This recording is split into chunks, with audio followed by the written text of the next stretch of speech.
Inheriting her great-uncle's crumbling estate seemed like nothing more than a massive tax burden to Beatrice Caldwell.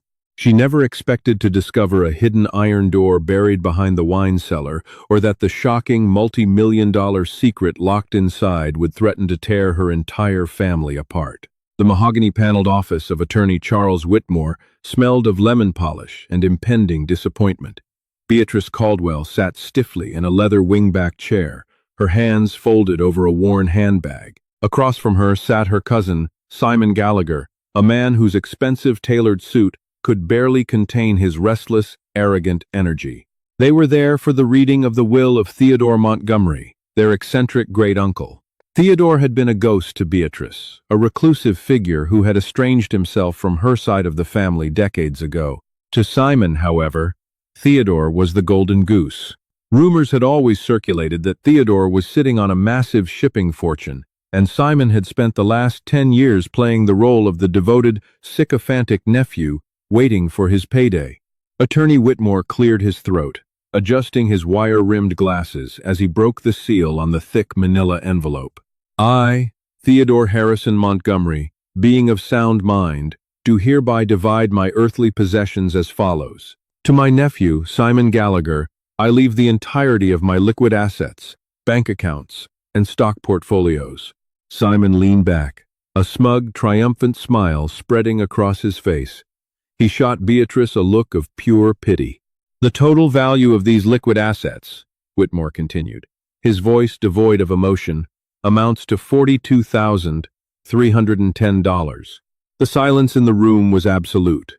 Simon's smile vanished, replaced by a deep, flushed red that crept up his neck. Excuse me? He snapped, leaning forward so abruptly his chair scraped violently against the hardwood floor. 42,000? That's impossible. The man owned Montgomery Freight. He was worth tens of millions. Mr. Montgomery liquidated his holdings in the late 1990s. Simon, Whitmore explained calmly. Where those funds went? I cannot say. My firm only managed the accounts, listed here. Simon was furious, muttering curses under his breath, convinced he had been cheated. To my great-niece, Beatrice Caldwell, Whitmore read on, ignoring the outburst. I leave the property known as the Hawthorne Estate in Portland, Maine, including all of its physical contents, on one strict condition. She must reside in the house alone for no less than 14 consecutive days before any sale or transfer of the deed can be authorized. Beatrice blinked in shock. The Hawthorne Estate was a sprawling, notoriously dilapidated Victorian mansion perched on a jagged cliff overlooking the Atlantic. She didn't want a decaying mansion. She lived in a small apartment in Chicago and was drowning in medical bills for her mother's assisted living care. But a house, even a ruin, was real estate. If she could just endure 2 weeks in the drafty old place, she could sell the land and finally pay off her mother's debts. 3 days later, Beatrice pulled her rented sedan up the overgrown gravel driveway of the Hawthorne Estate. The house loomed against the gray Maine sky like a rotting Gothic monument. The paint was peeling in great strips, the wraparound porch sagged dangerously in the middle, and the windows were caked in decades of salt and grime. Unlocking the heavy oak front door, Beatrice was hit by a wall of stagnant air, smelling of damp wood, mothballs, and old paper. The interior was a labyrinth of hoarded antiques, stacks of yellowing newspapers, threadbare Persian rugs, and dust-sheet-covered furniture choked the grand hallways. It was unsettlingly quiet. Determined to make the house presentable for a real estate appraiser, Beatrice immediately set to work. For the first 3 days, she scrubbed, swept, and cleared debris, exhausting herself to keep her mind off the sheer isolation of the property. On the 4th evening, a violent coastal storm rolled in. Thunder rattled the antique window panes, and the flickering incandescent lights in the parlor finally gave out, plunging the house into darkness. Armed with a heavy-duty flashlight, Beatrice navigated the creaking floorboards to find the basement door.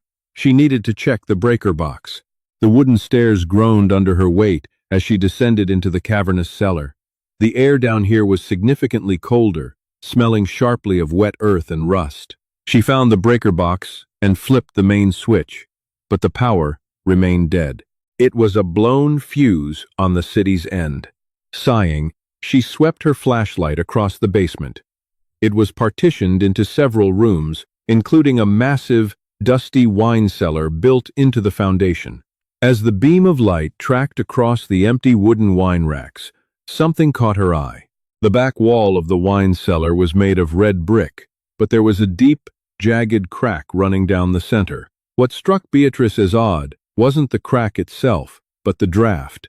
In the damp stillness of the basement, a distinct, cold breeze was whistling through the fissure, rustling a stray piece of cobweb. Curiosity overriding her unease, Beatrice stepped closer. She placed her bare hand against the brick. The masonry was loose.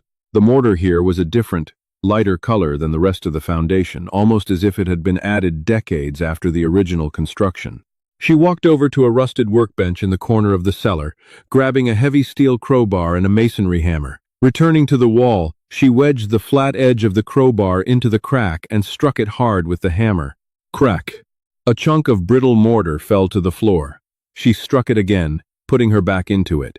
The brick shifted. With a grunt of effort, she pried the brick loose and pulled it out. Beatrice shined her flashlight into the dark hole.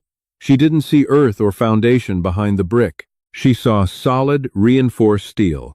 Heart pounding in her chest, Beatrice spent the next 4 hours tearing down the false wall by the beam of her flashlight. By midnight, her hands were blistered and her clothes were caked in red dust, but the wall was gone. Revealed in the gloom was a massive, industrial-grade iron door, the kind you would expect to see on a bank vault in the 1930s. It was seamlessly built into a reinforced concrete frame. In the center of the door was a tarnished brass combination dial, and securely looping through a thick latch was a heavy, rusted padlock. Theodore Montgomery hadn't just hidden something. He had entombed it. Beatrice stood before the iron door, her breathing shallow in the cold basement air. The metal was freezing to the touch. She tugged at the heavy brass padlock, but it didn't budge a millimeter. The combination dial was completely seized with age and rust. She needed a key, and she needed a set of numbers. For the next 2 days, the cleaning of the house was entirely forgotten. Beatrice turned the Hawthorne estate upside down. She tore through Theodore's chaotic study on the second floor, emptying out filing cabinets, shaking out the pages of thousands of dusty hardcover books, and prying up loose floorboards. She found nothing but old tax returns, uncashed dividend checks for pennies, and bizarre, paranoid journal entries about the weather. It wasn't until she began packing up Theodore's master bedroom that she found her first clue. Beneath the heavy 4-poster bed was an old brass-bound cedar chest. Inside, beneath layers of moth-eaten wool blankets, was a pristine velvet-lined box containing a heavy family Bible. The leather cover was stamped with the year 1892. When Beatrice opened the book, the pages didn't flutter. They were glued together. It was a hollowed-out dummy. Nestled inside the cutout square was a heavy, ornate iron key and a faded, sepia-toned photograph. Beatrice carefully lifted the photo to the light. It showed a young Theodore Montgomery standing shoulder to shoulder with her own grandmother, Catherine. They were smiling, looking relaxed and wealthy, standing in front of a shiny vintage automobile.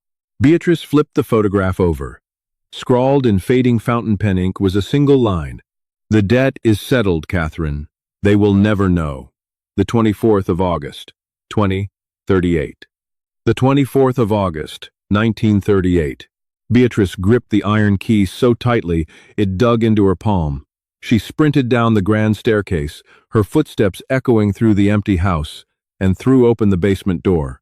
She didn't even bother turning on the main lights, relying solely on the bright beam of her flashlight as she ran to the wine cellar. Her hands trembled as she inserted the iron key into the rusted padlock. It resisted at first.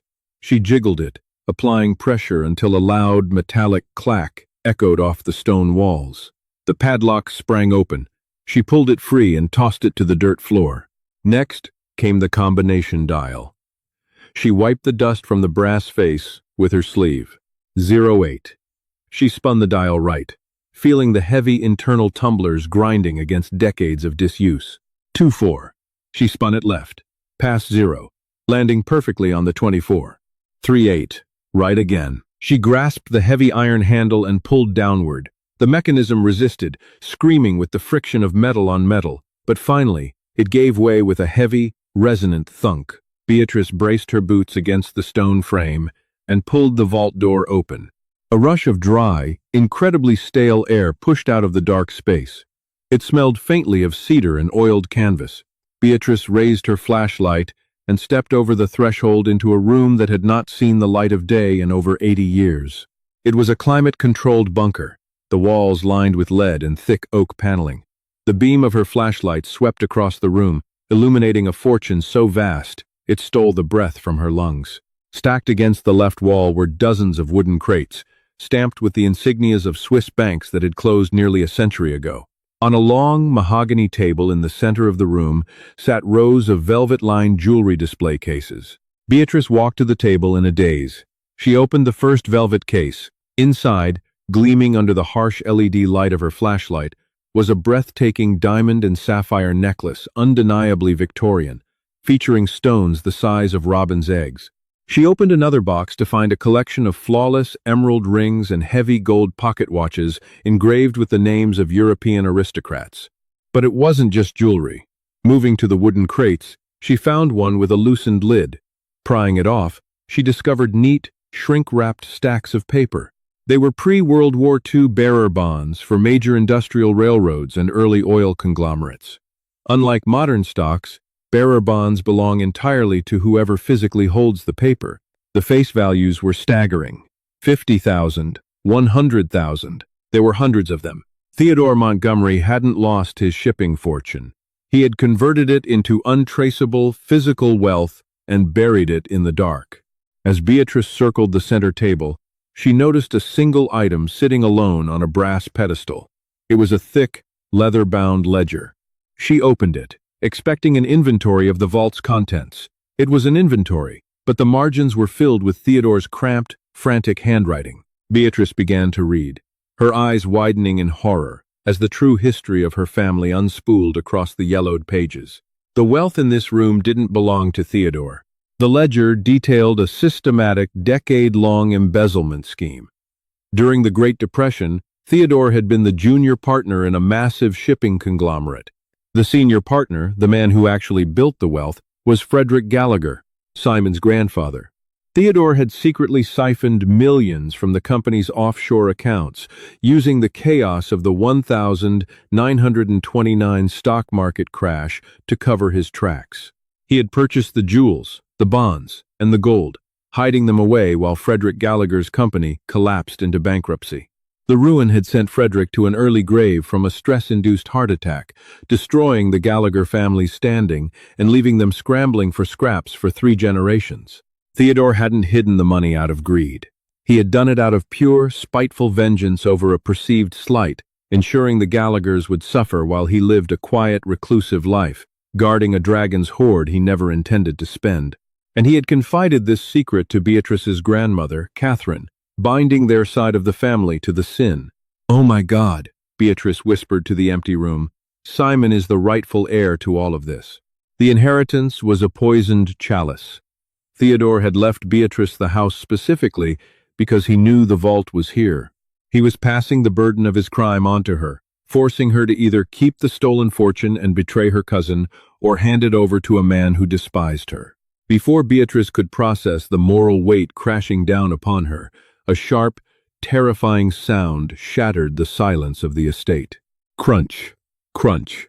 Heavy tires were tearing up the gravel driveway directly above her head.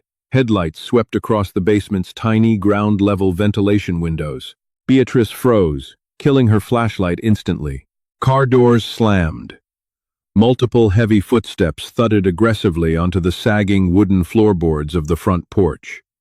Then came the violent, sustained pounding of a heavy fist against the solid oak front door. "Beatrice!" a voice roared from outside, muffled but unmistakably furious. It was Simon. "Open the damn door, Beatrice! I know you're in there!" Beatrice stood in pitch darkness, surrounded by tens of millions of dollars in stolen wealth, her heart hammering wildly against her ribs. "Attorney Whitmore told me about the property stipulations," Simon yelled, rattling the heavy brass doorknob with enough force to shake the frame. I know Theodore was hiding something here.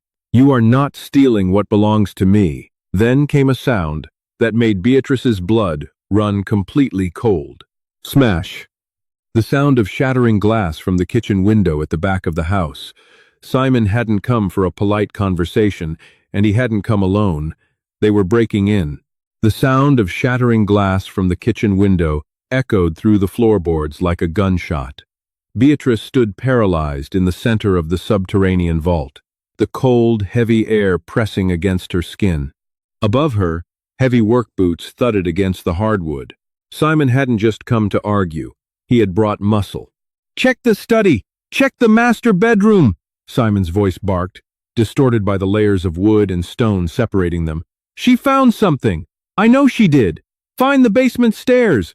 Panic, sharp and metallic, tasted like blood in Beatrice's mouth. She swept her flashlight across the interior of the vault.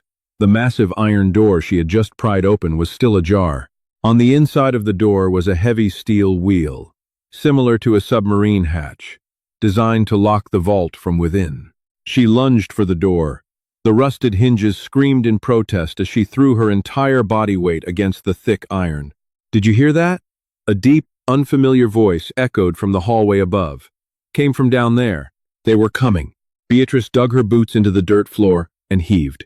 The heavy vault door swung shut with a terrifying, final boom that shook dust from the concrete ceiling. Frantic, she grabbed the internal locking wheel and spun it clockwise. The massive internal steel bolts groaned, sliding into the reinforced concrete frame with heavy echoing thuds. She was locked in. Less than 30 seconds later, the beam of a high-powered flashlight pierced the darkness of the wine cellar outside. "Over here!" a man yelled. "Boss, look at this! Someone smashed a hole right through the brick foundation." Footsteps hurried across the basement floor. Beatrice backed away from the iron door, killing her flashlight. She stood in pitch darkness, surrounded by millions in stolen wealth, holding her breath. "Beatrice!" Simon's voice was right outside the metal door now, vibrating with a manic, unhinged energy. "I see the padlock! I know you're in there! Open this door right now!" Beatrice remained silent, her heart hammering against her ribs like a trapped bird. "Listen to me, you little thief," Simon snarled, striking the iron door with something heavy, likely the masonry hammer Beatrice had left on the floor. The sharp clang made her flinch. "That old man stole my life. He stole my grandfather's company. Whatever is in that vault belongs to the Gallagher family, not some estranged niece from Chicago." Beatrice felt a chill run down her spine. Simon didn't know the truth. He thought Theodore had just hidden his own legal fortune out of spite. He had no idea the wealth inside was literally stolen from Frederick Gallagher during the Great Depression. "Simon, you need to leave!" Beatrice finally shouted back, her voice muffled but authoritative through the thick steel. "You are trespassing! I have my phone, and I am calling the sheriff." It was a bluff. The lead-lined walls of the 1930s bunker killed any cellular signal instantly. Her phone displayed a stark "no service." Simon laughed, a harsh, grating sound. "Go ahead! Call them! What are you going to tell them? That you're hoarding my inheritance in a secret bunker?" "Mitchell, get the sledgehammer from the truck. We're breaking the hinges off this thing." For the next hour, the basement turned into a war zone. The deafening, rhythmic bang of a 10-pound sledgehammer striking the iron door reverberated through the tiny bunker. Every strike sent a terrifying vibration through the floor, shaking dust onto the velvet jewelry cases. But the 1930s vault had been built to withstand natural disasters. A sledgehammer was practically useless against the reinforced steel frame. Realizing brute force was failing, the heavy strikes stopped. Beatrice heard muffled arguing outside. "It's not budging, Mr. Gallagher," the man named Mitchell grunted. "We need an acetylene torch or C4 to get through this. I didn't sign up for a bank heist." "Don't you walk away from me," Simon snapped. Inside the vault, Beatrice knew she couldn't stay locked in forever. The air in the unventilated room was already growing stale and warm. She needed leverage. She walked over to the mahogany table and picked up Theodore's leather-bound ledger, then moved to the open crate of bearer bonds. "Simon!" Beatrice yelled, stepping close to the door. "Stop hitting the door and listen to me! I know what's in here!" The basement went quiet. Then you know it's mine, Simon panted. It's not a bank account, Simon, she yelled back. It's physical. It's jewelry, gold, and paper bonds. If you manage to spark a fire trying to cut through this door, you will burn tens of millions of dollars to ash. Do you understand me? Silence. The threat of destroying the wealth was the only thing that could pierce Simon's greed. I have the ledger, Simon, Beatrice continued, her voice steadying. Theodore wrote everything down. He didn't just hide his money. He embezzled it from your grandfather in 1932. This is stolen property. If the police come, or if the federal government finds out about this vault, they will seize every single penny of it as evidence of a historic financial crime. Neither of us will get a dime. A heavy silence fell over the cellar. The reality of the situation was finally dawning on him. What do you want, Beatrice? Simon asked, his voice losing its violent edge, replaced by a cold, calculating tone. I want you to send your men away, Beatrice demanded, and I want you to call attorney Charles Whitmore. Bring him here. We are going to sign a legally binding contract before I open this door. It took 4 agonizing hours for attorney Whitmore to arrive at the Hawthorne estate. The sun was just beginning to rise, casting long, gray shadows across the shattered glass on the kitchen floor. Down in the basement, Beatrice stood shivering in the dark vault. She had spent the last few hours methodically sorting the fortune. The bearer bonds, stacks of untraceable corporate paper worth millions, stayed in their wooden crates. The Victorian jewelry, the loose diamonds, and the heavy gold pocket watches she carefully packed into a thick canvas duffel bag she found in the corner of the room. When Whitmore finally arrived, his voice carried through the iron door, trembling with shock at the sight of the smashed wall and the hidden bunker. Beatrice, my dear, it's Charles Whitmore, the lawyer called out nervously. Simon has sent his men away. We are the only ones here. Please, open the door. Slide the contract under the door gap first, Charles, Beatrice commanded. A few moments later, a manila folder was pushed through the dusty half-inch gap beneath the iron door. Beatrice grabbed her flashlight and read the terms they had hastily drafted upstairs. The agreement was simple. Beatrice would voluntarily forfeit all claims to the physical paper assets, the bearer bonds contained within the vault, signing them over to Simon Gallagher as restitution for Theodore's crimes against Frederick Gallagher. In exchange, Simon agreed to legally purchase the Hawthorne estate from Beatrice for $3 million in cash, enough to pay off her mother's medical debts and secure her future, and Beatrice would keep the contents of the canvas duffel bag as an undisclosed family inheritance. Crucially, the contract stipulated a strict non-disclosure agreement. Neither party would ever speak of the vault's existence to the authorities. It was extortion wrapped in legalese, but it was exactly what Beatrice needed. She clicked a pen and signed her name on the bottom line, sliding the folder back under the door. It's signed, she announced. Beatrice gripped the heavy steel wheel and spun it counterclockwise. The bolts retracted with a heavy clank. She pulled the door open, stepping out into the dim light of the wine cellar. She looked exhausted, covered in red brick dust, but her eyes were hardened. She was clutching the canvas duffel bag tightly against her chest. Simon practically shoved past her, his eyes wide with a terrifying, obsessive hunger as he rushed into the vault. Charles Whitmore stood frozen, staring at the crates of bonds and the sheer scale of the hidden room, his jaw slack. It's real, Simon whispered, running his hands over the stacks of pre-war railroad and oil bonds. It's all real. He ruined us, but it's finally mine. Beatrice didn't look back. She walked up the basement stairs, out the front door of the crumbling mansion, and into the crisp morning air of the Maine coast. She threw the heavy duffel bag into the trunk of her rented sedan and drove away without saying a word. The aftermath of the Hawthorne estate discovery remains one of the most fascinating, quietest transfers of wealth in modern history, but it did not end the way Simon Gallagher envisioned. 3 weeks later, Simon attempted to quietly cash the first batch of the 1930s bearer bonds at a major financial institution in New York. He believed he was invincible. He was wrong. Bearer bonds, while once a staple of anonymous wealth, were heavily restricted by the federal government in the 1980s to prevent money laundering and tax evasion. Attempting to redeem tens of millions of dollars in 80-year-old unregistered corporate paper immediately triggered an automated red flag within the Securities and Exchange Commission and the IRS. Within 48 hours, federal agents raided Simon's penthouse. Because the bonds were tied to a historic embezzlement case involving the defunct Montgomery Freight Company, the government declared the assets as the proceeds of an unsolved federal crime. The entire fortune, every single paper bond Simon had fought so viciously for, was seized under civil asset forfeiture laws. Simon spent the next 5 years drowning in legal fees, fighting the federal government in a futile attempt to prove the money was rightfully his. He lost everything. Beatrice Caldwell, however, never faced a single question from the authorities. The $3 million from the sale of the Hawthorne estate legally hit her bank account before the federal investigation into Simon even began. As for the canvas duffel bag, antique jewelry and unmarked gold coins do not have serial numbers. They are not tracked by the SEC. Over the next 2 years, Beatrice quietly attended high-end private auctions in Geneva and London.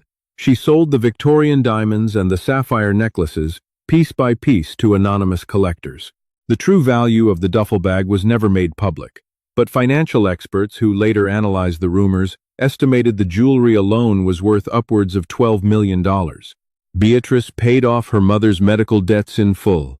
She bought a beautiful, heavily secured home in a quiet suburb of Chicago, ensuring Hermildoltha had round-the-clock care. The ghost of Theodore Montgomery and the toxic legacy of his revenge was finally put to rest. Beatrice had walked into a decaying mansion burdened by a cursed inheritance, and through sheer grit and quick thinking, she walked out with the only thing that truly mattered,